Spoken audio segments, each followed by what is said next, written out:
Hola, hoy vamos a explorar juntos un texto que, bueno, sacude un poco las ideas comunes, ¿no? El Tratado Breve sobre Dios, el hombre y su bienestar. Uf, sí, Es un clavado filosófico denso, sin duda, pero tiene ideas potentísimas sobre la realidad, quiénes somos y, bueno, cómo podríamos encontrar una felicidad más duradera. exacto.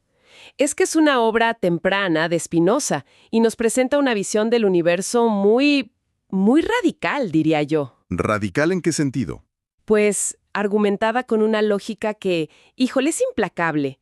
Nuestra tarea hoy será como desentrañar sus conceptos clave, ¿no? Ok. Entender su visión de Dios no como, pues como el señor barbudo en el cielo, sino como la sustancia única de todo. Y cómo eso, pues, redefine nuestro lugar en el cosmos. Suena intenso y fascinante a la vez, ¿no? Totalmente. Queremos extraer como las pepitas de oro de este tratado, ¿sabes? Esas ideas centrales que te dejan pensando. Ajá. Así que bueno, prepárense para cuestionar algunas cosas que a lo mejor damos por sentadas. Vamos a entrarle a este universo filosófico. Vamos. Y bueno, el tratado arranca fuerte, ¿no? Con la pregunta base. Sí, directo al grano. Existe Dios. Pero no se queda ahí, en un simple sí o no. ¿Cómo lo aborda entonces? Propone argumentos a priori, o sea, desde la definición misma de Dios, y también a posteriori, que parten más bien de la idea que tenemos nosotros de Él. A ver, explícanos un poco eso del a priori y a posteriori. Claro, el argumento a priori dice, en esencia, que si entiendes lo que significa Dios, un ser absolutamente infinito, perfecto, pues tienes que entender que su existencia es necesaria, es parte de su definición. No puedes pensar en Dios sin que exista. Ok, como un triángulo y sus tres lados. Algo así. Y el a posteriori es más como decir, a ver, tú y yo tenemos la idea de un ser infinito, ¿cierto? Sí, podemos concebirla. Bueno, ¿de dónde salió esa idea? No pudo venir de nosotros que somos finitos, limitados. Tiene que venir, argumenta el texto, del ser infinito mismo. O sea, de Dios existiendo realmente y causando esa idea en nosotros. Ok, entiendo la lógica. Aceptamos que existe para seguir el argumento. Pero, ¿qué es Dios según este texto? Porque aquí es donde decías que. Que se pone diferente, sí, muy diferente. A ver, Hay que olvidarse de un creador personal, separado del mundo. Para este tratado, Dios es la única sustancia que existe. la única, ¿cómo así? Sí, una sustancia única con infinitos atributos o naturalezas esenciales. Nosotros, los humanos, solo podemos captar dos de esos infinitos atributos: el pensamiento y la extensión. Extensión ¿cómo? La materia, el espacio. Exacto. O sea, la materia, el espacio físico. Y una idea crucial aquí es que no puede haber dos sustancias con los mismos atributos. Ok. Ni tampoco una sustancia puede crear a otra sustancia diferente de sí misma. Entonces la conclusión lógica es, Que Dios es todo lo que hay, fundamentalmente. No hay nada fuera de Dios. wow. Espera. Si Dios es la única sustancia, entonces, ¿qué somos nosotros? ¿Las montañas, los planetas? ¿Somos Dios o qué onda? Jaja, buena pregunta. No exactamente somos Dios, pero sí somos, bueno, modos o manifestaciones de Dios. ¿Modos? Sí, como expresiones particulares de esos atributos divinos que conocemos, pensamiento y extensión. Todo lo que existe es una expresión de Dios. Ok. Dios es la causa de todo. Pero ojo, no como un carpintero que hace una silla y se va. Ajá. Es una causa inmanente. Es decir, Dios permanece en sus efectos. Como piensa en la naturaleza del océano, que permanece en cada ola. Me gusta esa analogía. O sea, Dios sería como el océano. Exacto. El océano mismo, la fuerza activa, creadora. Eso sería la natura naturans, la naturaleza que natura, que crea. ¿Y las olas? Y todo lo que surge de ese océano. Las olas grandes y constantes, como las leyes del movimiento o el entendimiento infinito. Y también las olas pequeñas y fugaces, como tú, yo, esta mesa. Eso sería la natura naturata. La naturaleza que es naturada, que es creada o manifestada. Ok. Natura naturans, natura naturata. Entiendo la imagen del océano y las olas. Pero entonces, si todo surge de Dios, que es perfecto, ¿eso significa que todo lo que pasó tenía que pasar así? Mmm, ¿Dónde queda la libertad?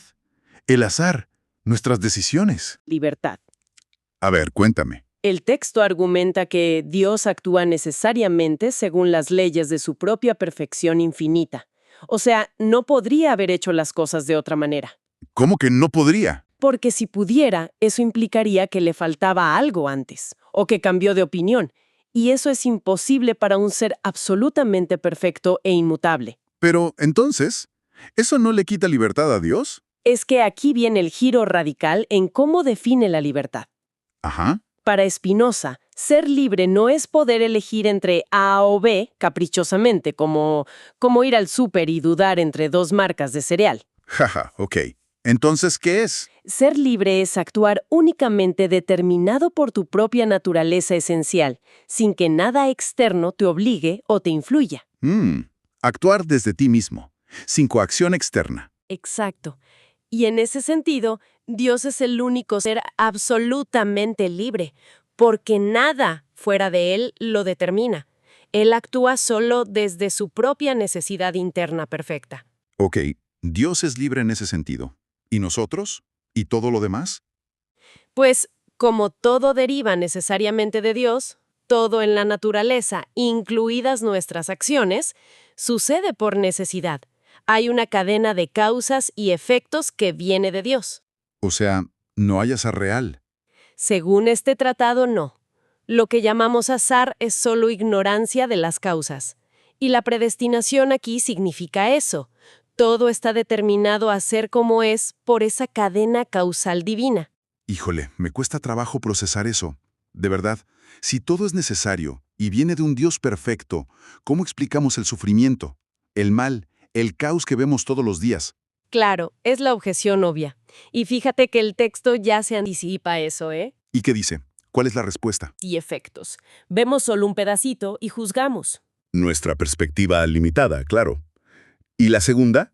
La segunda es nuestra tendencia a comparar las cosas con ideas abstractas, generales, que nosotros mismos nos inventamos. ¿Cómo cuáles?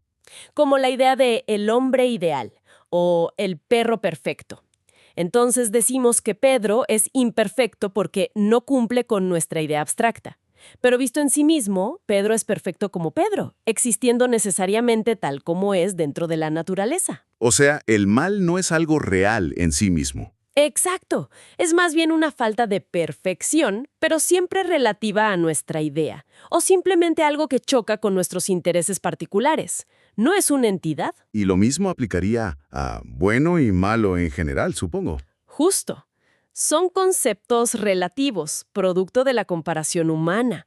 No son cualidades absolutas en las cosas o en Dios. Y Dios no tiene atributos como misericordia o sabiduría. No como los entendemos nosotros, como pasiones o limitaciones humanas. Esos son modos nuestros de pensar, no la sustancia divina. Dios está más allá de esas categorías humanas. Vaya, es una visión del mundo muy coherente en sí misma, aunque sí, muy desafiante. Dios como la única realidad necesaria y todo lo demás como modos necesarios de esa realidad. Exactamente. Y si aceptamos eso, la pregunta obvia es, ¿qué significa ser humano dentro de este esquema tan particular? Pasemos a la segunda parte. Perfecto. Y aquí prepárate porque la visión es igual de radical. A ver. El ser humano no es una sustancia aparte. Olvídate de la idea de un alma inmortal atrapada en un cuerpo mortal como dos cosas separadas. No. Entonces, ¿qué somos? Somos, como todo lo demás, modos de los atributos divinos que conocemos. Nuestra mente o alma es un modo del atributo pensamiento de Dios. Ok. Y nuestro cuerpo es un modo del atributo extensión de Dios. ¿Y cómo se relacionan? Son dos aspectos de la misma cosa. De hecho, define al alma, de una forma muy famosa, como la idea del cuerpo que existe en el pensamiento divino. Hay un paralelismo. Lo que pasa en el cuerpo tiene su correlato en la mente, como idea, y viceversa. Mente y cuerpo como dos caras de la misma moneda, que es una modificación de Dios. Precisamente. Ok. Si somos modos de Dios, ¿cómo llegamos a conocer el mundo y a nosotros mismos? porque parece que la forma en que conocemos es clave aquí. Totalmente clave. Los capítulos 1 y 2 de esta segunda parte son cruciales porque analizan el conocimiento y distinguen 3 niveles. Es fundamental entenderlos porque de ellos dependen nuestras emociones, nuestras pasiones y nuestra posibilidad de alcanzar la felicidad. Suena importante. ¿Cuáles son esos 3 niveles? El primero lo llama One. Podemos traducirlo como ilusión, opinión o conocimiento por experiencia vaga. El más básico, supongo. Sí, es el más básico y, ojo, el más engañoso. Viene de oídas, de rumores, ¿sabes? Me dijeron que, o de la experiencia directa pero desordenada y confusa de los sentidos. Vi que el sol salía por el este, así que debe girar alrededor de la Tierra. Claro, la apariencia. Exacto. Es confuso y este es el punto clave. Es la fuente principal de nuestras pasiones o sufrimientos, lo que el texto llama linding.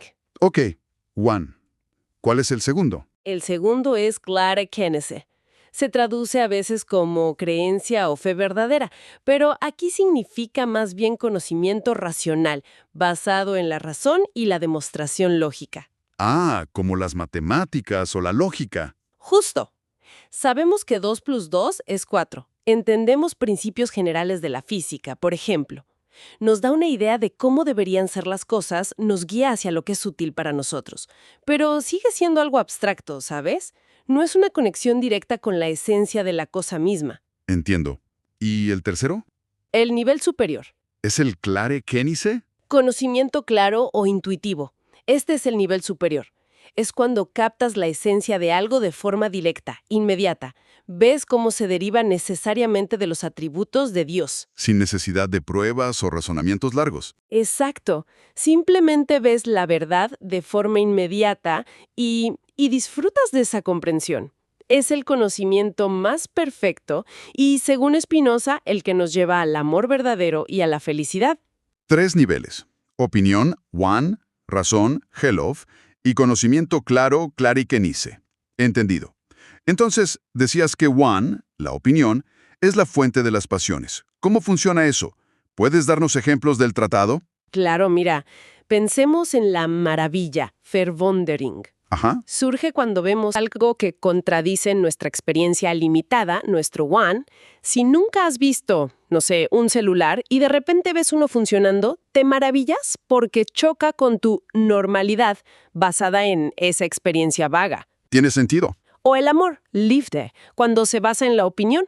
Es cuando te apegas a algo que crees que es bueno para ti, basándote en esa experiencia limitada o en lo que oíste. Amo el dinero porque creo que me hará feliz. ¿Y cuál es el problema ahí? Que como esa opinión es inestable y quizá errónea, ese amor es frágil. Mañana puedes creer que otra cosa es mejor o descubrir que el dinero no te da lo que esperabas. Y entonces sufres. Tu felicidad depende de una ilusión. Claro, es un amor inestable. Exacto. Y lo mismo pasa con el odio, hate, que surge al creer que algo es malo para nosotros, según esa opinión.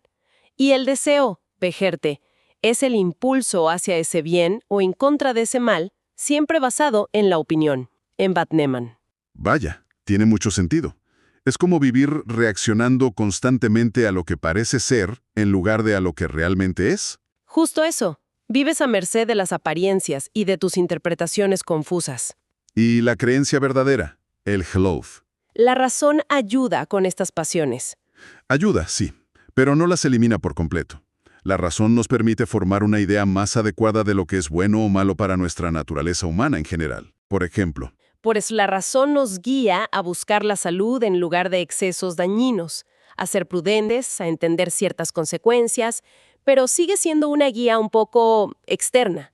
No es una transformación interna profunda. y esa transformación solo viene con el tercer nivel. Exacto. Esa transformación viene con el Clara Kenise, el conocimiento claro, especialmente el conocimiento de Dios como la causa de todo. Porque al entender la verdadera naturaleza de las cosas y su conexión necesaria con Dios, te unes, por así decirlo, a lo más perfecto y estable que existe. Y eso nos lleva de nuevo al amor, pero a otro tipo de amor, ¿verdad? El capítulo 5 insiste mucho en amar a Dios. ¿Por qué es tan crucial? Porque, según el texto, el amor tiene el poder de unirnos al objeto amado. ¿Ok? Entonces, si amas cosas perecederas, placeres fugaces, la fama, las riquezas, incluso otras personas, vistas solo como cuerpos u objetos de deseo, que por su naturaleza son inestables, cambian, se pierden. ¿Tu felicidad dependerá de algo frágil? Exacto. Cuando esas cosas cambien o se pierdan, vas a sufrir inevitablemente. Es una receta, dice Spinoza, para la angustia constante. Tiene lógica. Por eso insiste tanto en que la única fuente de felicidad estable y verdadera es dirigir el amor hacia el único objeto eterno e inmutable, Dios. Pero ojo, Dios entendido como la sustancia infinita, la causa necesaria de todo. ¿Y por qué amar a Dios entendido así garantiza esa estabilidad? ¿Cómo funciona? Porque al amar a Dios, te unes a la realidad misma, a lo único que no cambia ni perece. Y este amor no surge de una opinión ciega o de un dogma von o glove débil, sino del clare kennese, del entendimiento claro de Dios y de cómo todo se sigue necesariamente de Él. Es un amor que nace del entendimiento más profundo. Precisamente. Y ese conocimiento claro genera necesariamente el amor más grande y estable, porque es un amor basado en la comprensión de la verdad eterna, no en ilusiones pasajeras. Te da una base sólida, una paz interior que no depende tanto de las circunstancias externas. Entiendo. El tratado luego analiza muchísimas otras pasiones. Odio, tristeza, esperanza, miedo, arrepentimiento. Son varios capítulos. Supongo que el patrón de análisis es similar. Exactamente el mismo patrón. Para cada una, primero muestra cómo nace casi siempre de la opinión, one, de una visión limitada, confusa. Ok, Luego, revela su naturaleza inestable y a menudo dolorosa o perjudicial para nosotros. Y finalmente la contrasta con la actitud que surgiría de la razón, gelov, y sobre todo del conocimiento claro, clarequínese. Que sería comprender en lugar de reaccionar. Eso, comprender las causas necesarias en Dios en lugar de dejarse arrastrar por la emoción reactiva y a menudo basada en la ignorancia. Por ejemplo, el miedo o la esperanza se basan en la incertidumbre sobre el futuro. Claro, Pero esa incertidumbre disminuye o desaparece cuando entiendes la necesidad de los eventos.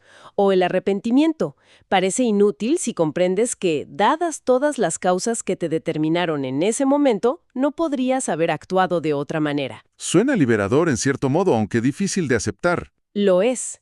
Quita mucha carga. Y aquí llegamos a otro punto que seguro genera debate. La voluntad, will, y el deseo, begerte. Si todo es necesario, ¿qué pasa con nuestra sensación interna de elegir libremente? El texto niega el libre albedrío. De manera rotunda, ¿sí? Argumenta que la voluntad libre, entendida como una facultad mágica de elegir independientemente de las causas anteriores, es una ilusión. ¿Una ilusión? Entonces, ¿qué es lo que sentimos como elegir? Lo que llamamos voluntad o elección es simplemente el acto mental de afirmar o negar algo, y ese acto surge necesariamente de nuestro entendimiento actual de la cosa.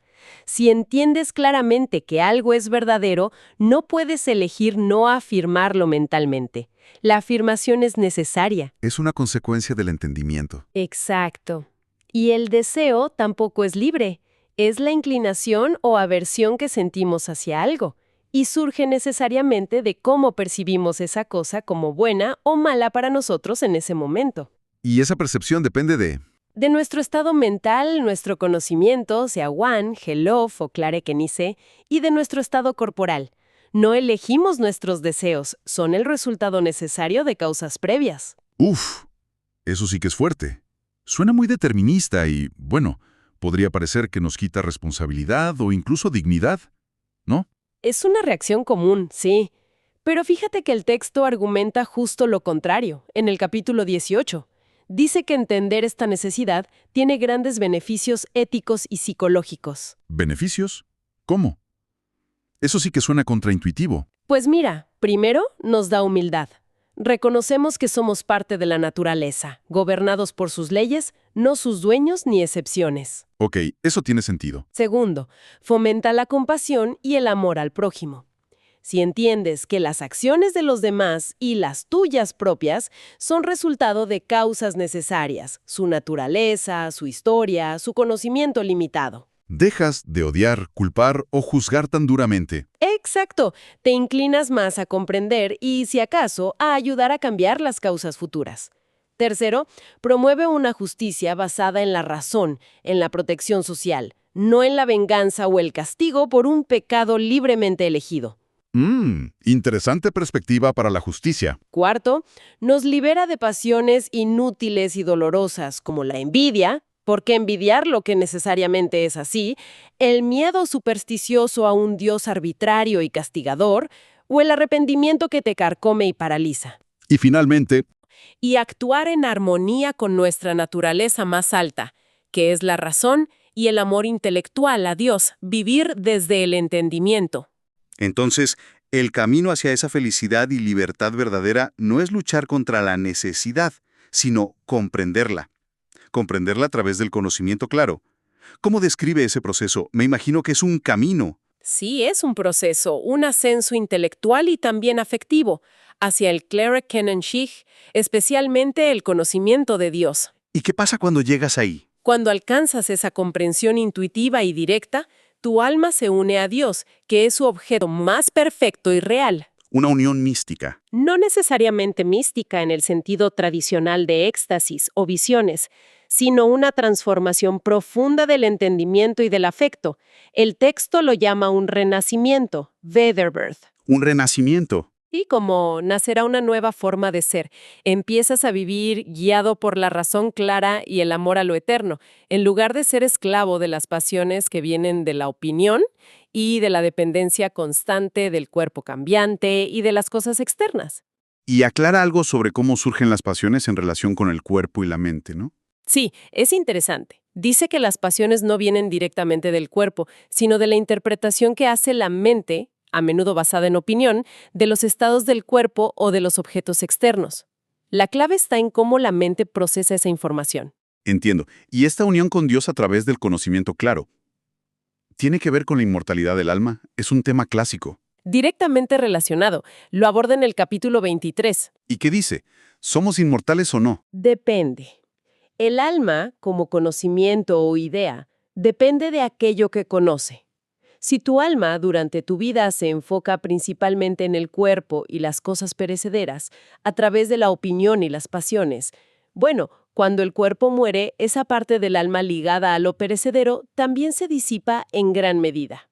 Ok, eso no suena muy alentador. Pero, si a través del conocimiento Claro. tu alma logra unirse a Dios, que es eterno e inmutable, entonces esa parte de tu alma que conoce y ama a Dios participa de su eternidad. Ah, o sea que una parte del alma sí puede ser inmortal. Exacto.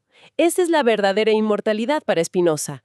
La persistencia de la parte racional e intuitiva del alma, aquella que se ha unido a la verdad eterna a través del Klare Kenise y el amor intelectual a Dios. Interesante. Los últimos capítulos 24 y 25 parecen como redondear algunas ideas, ¿no? Como aclaraciones finales. Sí, son como un refuerzo de puntos clave y para despejar posibles malentendidos. Por ejemplo, insisten en que Dios no ama ni odia, como nosotros, con pasiones humanas. Claro, sería limitarlo. Exacto. Que las leyes divinas no son mandamientos arbitrarios de un rey, sino las leyes necesarias e inmutables de la naturaleza misma. Que Dios se conoce a través de la razón clara, del entendimiento, no de milagros o signos externos. ¿Y sobre el mal? ¿Dice algo más? Niega explícitamente la existencia de diablos o un principio del mal opuesto a Dios. El mal, insiste, es solo ignorancia, una falta de perfección relativa en las cosas finitas, no una fuerza activa. Y reafirma la idea de libertad, supongo. Sí, vuelve a definir la libertad humana. No es la elección sin causa, esa ilusión. Es la esencia estable, la fortaleza que la mente adquiere por la unión con Dios a través del conocimiento claro. Es la capacidad de actuar desde tu propia naturaleza racional sin ser dominado por las causas externas, o sea, por las pasiones. Es una libertad ganada a través del entendimiento. Vaya, pues sí que ha sido un recorrido intenso por una visión del mundo muy particular. Definitivamente. Un universo donde todo es uno en Dios, donde la necesidad lo rige todo, y donde nuestro viaje como humanos es, o podría ser, pasar de la confusión de las opiniones y las pasiones a la claridad del entendimiento y el amor intelectual a esa realidad única. Ajá. Y ahí, según este tratado, encontraríamos la verdadera libertad, la paz duradera y una forma de eternidad. Nosotros mismos, sobre qué significa realmente ser libres. Totalmente. Y quizás, para que nos quedemos reflexionando, podríamos retomar justo esa idea tan potente de la libertad.